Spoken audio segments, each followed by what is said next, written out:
I have yet to give a speech or have a meeting where somebody doesn't ask me the millennial question. What's the millennial question? Apparently, millennials as a generation, which is a group of people who were born approximately 1984 and after, are tough to manage. And they're accused of being entitled and narcissistic and self-interested, unfocused, lazy. But entitled is the big one. And because they confound leadership so much, what's happening is leaders are asking the millennials, what do you want? And millennials are saying, we want to work in a place with purpose, love that. We want to make an impact, whatever that means. We want free food and beanbags. And so somebody articulates some sort of purpose, there's lots of free food and there's beanbags, and yet for some reason, they're still not happy. And that's because they're missing. There's a missing piece. What I've learned is that I can break it down into 4 pieces. Right? There are four things, 4 characteristics. One is parenting. The other one is technology. The third is impatience, and the fourth is environment. The generation that we call the millennials, too many of them grew up subject to, not my words, failed parenting strategies. Where, for example, they were told that they were special all the time. They were told that they could have anything they want in life, just because they want it. Some of them got into honors classes, not because they deserved it, but because their parents complained. And some of them got A's, not because they earned them, but because the teachers didn't want to deal with the parents. Some kids got participation medals. You got a medal for coming in last, right? Which the science we know is pretty clear, which is it devalues the medal and the reward for those who actually work hard, and it actually makes the person who comes in last feel embarrassed because they know they didn't deserve it, so it actually makes them feel worse, right? So you take this group of people, and they graduate school, and they get a job, and they're thrust into the real world, and in an instant, they find out they're not special, their moms can't get them a promotion, that you get nothing for coming in last, and by the way, you can't just have it because you want it. And in an instant, their entire self-image is shattered. And so you have an entire generation that's growing up with lower self-esteem than previous generations. The other problem, to compound it, is we're growing up in a Facebook, Instagram world. In other words, we're good at putting filters on things. We're good at showing people that life is amazing even though I'm depressed. And so everybody sounds tough, and everybody sounds like they got it all figured out. And the reality is there's very little toughness, and most people don't have it figured out. And so when the more senior people say, well, what should we do? They sound like, this is what you got to do. And they have no clue. Right? So you have an entire generation growing up with lower self-esteem than previous generations, right? Through no fault of their own. Through no fault of their own, right? They were dealt a bad hand. Now, let's add in technology. We know that engagement with social media and our cell phones releases a chemical called dopamine. That's why when you get a text, it feels good, right? So, we've all had it where you're feeling a little bit down or feeling a bit lonely, and so you send out 10 texts to 10 friends, hi, hi, hi, hi, hi, because it feels good when you get a response. It's why we count the likes. It's why we go back 10 times to see if my Instagram is growing slower, did I do something wrong? Do they not like me anymore, right? The trauma for young kids to be unfriended, right? Because we know when you get it, you get a hit of dopamine, which feels good. It's why we like it. It's why we keep going back to it. Dopamine is the exact same chemical that makes us feel good when we smoke, when we drink, and when we gamble. In other words, it's highly, highly addictive, right? We have age restrictions on smoking, gambling, and alcohol, and we have no age restrictions on social media and cell phones, which is the equivalent of opening up the liquor cabinet and saying to our teenagers, hey, by the way, this adolescence thing, if it gets you down... But that's basically what's happening. That's basically what's happening, right? That's basically what happened. You have an entire generation that has access to an addictive, numbing chemical called dopamine through social media and cell phones as they're going through the high stress of adolescence. Why is this important? Almost every alcoholic discovered alcohol when they were teenagers. When we're very, very young, the only approval we need is the approval of our parents. And as we go through adolescence, we make this transition where we now need the approval of our peers. Very frustrating for our parents, very important for us. It allows us to acculturate outside of our immediate families into the broader tribe, right? It's a highly, highly stressful and anxious period of our lives, and we're supposed to learn to rely on our friends. Some people, quite by accident, discover alcohol and numbing effects of dopamine to help them cope with the stresses and anxieties of adolescence. Unfortunately, that becomes hardwired in their brains, and for the rest of their lives, when they suffer significant stress, they will not turn to a person, they will turn to the bottle. Social stress, financial stress, career stress, that's pretty much the primary reasons why an alcoholic drinks, right?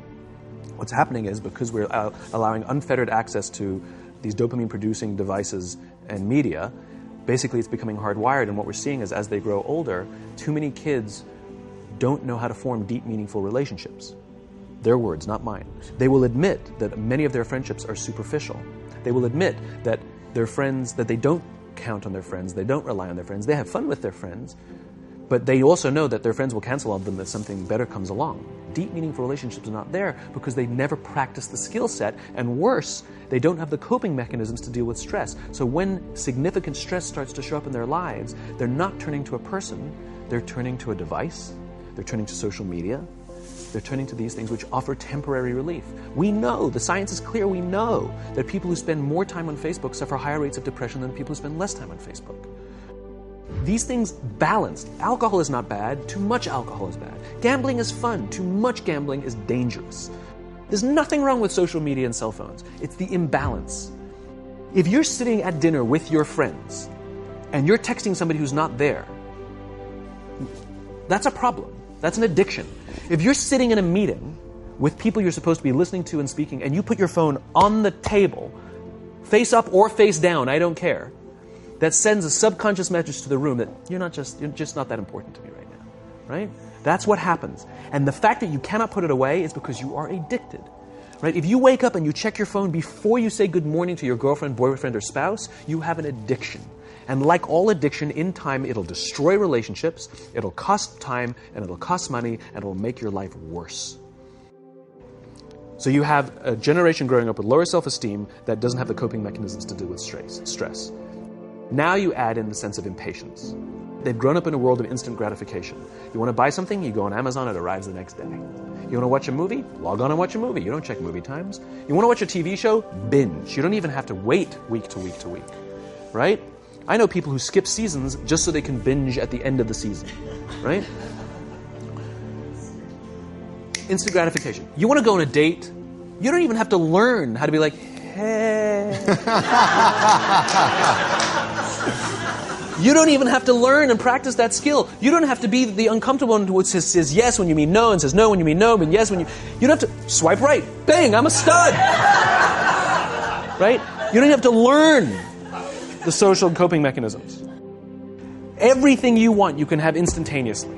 Everything you want, instant gratification. Except job satisfaction and strength of relationships, there ain't no app for that.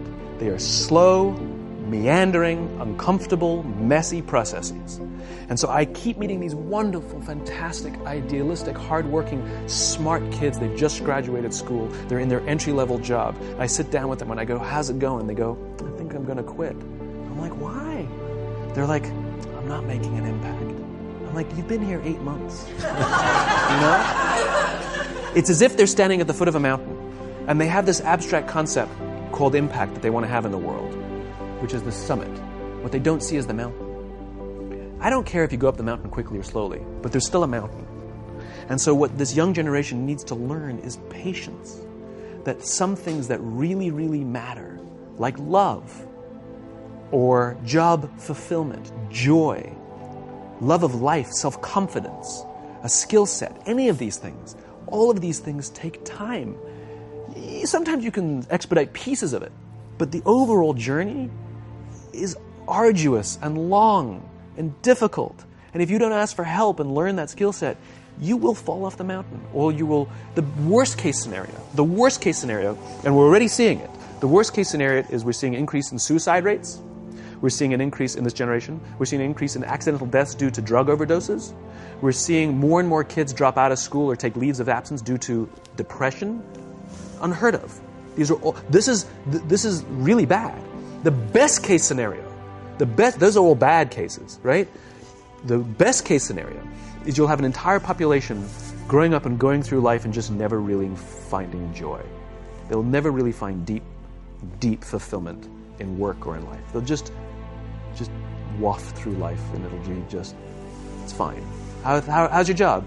It's fine. It's the same as yesterday. How's your relationship? It's fine. Like that's the best case scenario. Which leads me to the fourth point, which is environment.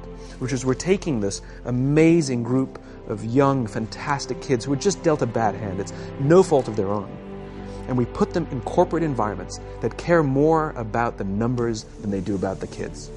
They care more about the short-term gains than the long-term life of this young human being. We care more about the year than the lifetime, right? And so we are putting them in corporate environments that aren't helping them build their confidence, that aren't helping them learn the skills of cooperation, that aren't helping them overcome the challenges of a digital world and finding more balance, that isn't helping them overcome the need to have instant gratification and teach them the joys and impact and the fulfillment you get from working hard on something for a long time that cannot be done in a month or even in a year. And so we're thrusting to them in corporate environments, and the worst part about it is they think it's them. They blame themselves. They think it's them who can't deal. And so it makes it all worse. It's not. I'm here to tell them it's not them. It's the corporations. It's the corporate environments. It's the total lack of good leadership in our world today that is making them feel the way they do. They were dealt a bad hand, and I hate to say it, but it's the company's responsibility. It sucks to be you. Like, we have no choice, right? This is what we got, and I wish that society and their parents did a better job. They didn't. So we're getting them in our companies, and we now have to pick up the slack. We have to work extra hard to figure out the ways that we build their confidence. We have to work extra hard to find ways to teach them the social skills that they're missing out on. There should be no cell phones in conference rooms. None. Zero. And I don't mean the kind of like sitting outside waiting to text. I mean like when you're sitting and waiting for a meeting to start, this is what we all do. We all sit here and wait for the meeting to start. Meeting starting? Okay. And we start the meeting. No, that's not how relationships are formed. Remember we talked about it's the little things? Relationships are formed this way. We're waiting for a meeting to start and we go, how's your dad? I heard he was in the hospital. Oh, he's really good. Thanks for asking. He's actually at home now. Oh, I'm really glad. It was really amazing. I know, it was really scary for him. That's how you form relationships. Hey, did you ever get that report done? Oh my God, no, I didn't. I'll help you out. Can I help you out with that? Really? That's how trust forms. Trust doesn't form at an event in a day. Even bad times don't form trust immediately. It's the slow, steady consistency. And we have to create mechanisms where we allow for those little innocuous interactions to happen. But when we allow cell phones in conference rooms, we just, okay, have the meeting. And then my favorite is like when there's a cell phone there and you go like this, you go. It rings and you go. I'm not going to answer that. Mr. Magnanimous, you know? When you're out for dinner with your friends, like I do this with my friends. When we're going out for dinner and we're leaving together, we'll leave our cell phones at home. Who are we calling? Maybe one of us will bring the phone in case we need to call an Uber or take a picture of our meal. That's what I was saying. Come on. I'm an idealist, but I'm not insane. You know? Not a heathen. I mean, it looked really good. We'll take one phone. And so it's like an alcoholic. The reason you take the alcohol out of the house is because we cannot trust our willpower. We're just not strong enough. But when you remove the temptation, it actually makes it a lot easier. And so when you just say, don't check your phone, people literally will go like this. And somebody will go to the bathroom, and what's the first thing we do? Have the phone. Because I wouldn't want to look around the restaurant for a minute and a half. But if you don't have the phone, you just kind of enjoy the world. And that's where ideas happen. The constant engagement is not where you have innovation and ideas. Ideas happen when our minds wander and we go, and you see something, I think I could do that. That's called innovation, right? But we're taking away all those little moments, right? You should not, and none of us should charge our phones by our beds. We should be charging our phones in the living rooms, right? Remove the temptation. You wake up in the middle of the night because you can't sleep, you won't check your phone, which makes it worse. But if it's in the living room, it's relaxed, it's fine. But it's my alarm clock. Buy an alarm clock. They cost $8, right? I'll buy you an alarm clock. But the point is we now, in industry, whether we like it or not, we don't get a choice.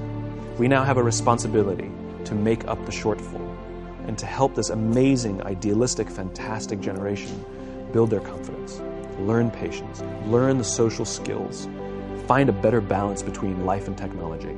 Because, quite frankly, it's the right thing to do.